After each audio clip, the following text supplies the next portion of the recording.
Breaking news phone tapping కేసును వెంటనే సిబిఐకి అప్పగించాలి అని డిమాండ్ చేస్తున్నారు బీజేపీ ఎంపీ డీకే అరుణ. అన్ని పార్టీ లీడర్ల ఫోన్లు ట్యాప్ చేశారు అని ఫైర్ అయ్యారు ఆమె. ట్యాపింగ్ నిందితులను అసలు వదిలిపెట్టొద్దు అని చెప్పారు ఆమె.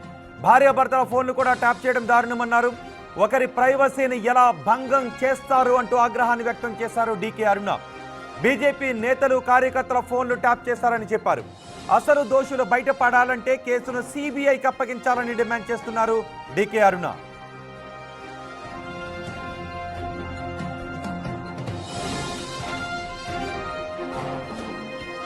అనేది గతం నుంచి కూడా మేము భారతీయ జనతా పార్టీ ఈనాడే కాదు ఆనాడు కూడా మాట్లాడింది. బీఆర్ఎస్ ప్రభుత్వం అధికారంలో ఉన్ననాడు కూడా మాట్లాడింది. మా ఫోన్లన్నీ ట్యాప్ అవుతున్నాయి.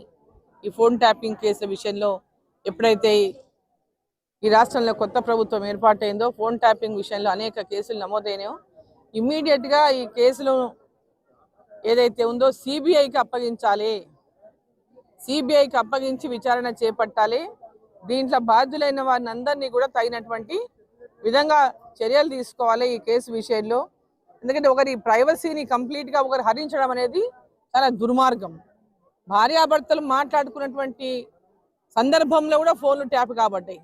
సో ఇది ఒకరి కంప్లీట్గా వారి స్వేచ్ఛను హరించడమే తప్ప రాజకీయ కారణాల చేత పేర్లు చెప్పి రాజకీయ ప్రతి ఒక్కరి మామూలు కార్యకర్తల ఫోన్లు కూడా ట్యాప్ చేయబడ్డాయి.